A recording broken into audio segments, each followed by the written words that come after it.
అంత హడావిడి కనపడట్లేదు జనాల్లో కూడా.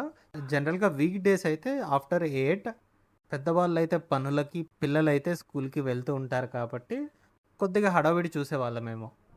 చాలా వరకు ఫార్మ్ ల్యాండ్స్‌లో ట్రాన్స్‌ఫార్మర్ ఇలా పెట్టుకుంటూ ఉంటారు. బికాస్ వాటర్ కోసం మోటార్‌కి కానీ, ఇంకా వ్యవసాయ పనులకి కరెంట్ అవసరం కాబట్టి సో, అలా అప్లై చేసుకొని పెట్టుకుంటారు. మనకి చేతిలో ఒక మంచి డివైస్ ఉంది కాబట్టి గోప్రో. అప్పుడప్పుడు ఈ విధంగా డిఫరెంట్ వీడియో టేకింగ్ షాట్స్ కూడా మనం నేర్చుకుంటే బెటర్. సో, మన వీడియోస్ ఇంకా బెటర్‌గా వస్తూ ఉంటాయి. మనకు కూడా ఒక వీడియో టేకింగ్ స్కిల్ అనేది మన స్కిల్ సెట్‌లో చేరిపోతూ ఉంటుంది. సన్‌లైట్ కరెక్ట్‌గా ఫేస్ మీద వస్తుంది కాబట్టి మనకి ఫోటోస్ కానీ, వీడియోస్ కొద్దిగా క్లియర్‌గా, బెటర్‌గా వస్తుందనే ఉద్దేశంతో కాసేపు నా వైపు పెట్టుకున్నాను క్యామ్.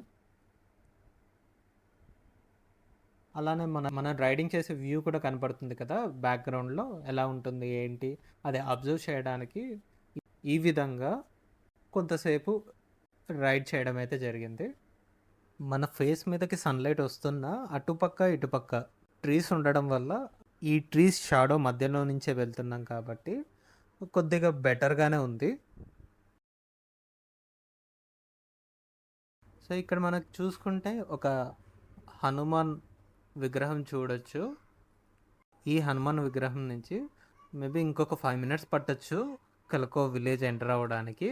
సో, ఇందాక స్టార్టింగ్ వీడియోస్‌కి, ఇప్పుడు వీడియోకి మనం కంపారిజన్ చూసుకుంటే స్టార్టింగ్ వీడియోస్‌లో మనకి పిక్చర్ డీటెయిల్స్ చాలా బాగొచ్చింది. సో, ఇప్పుడు కంప్లీట్ ఫోకస్ డైరెక్ట్‌గా మెయిన్ క్యామ్ మీద పడడం వల్ల సో, మనకి అంత బ్లర్రీగా ఆ సన్‌లైట్ మాత్రమే ఫోకస్ అవుతుంది. సో, ఇదొకటి మైనస్.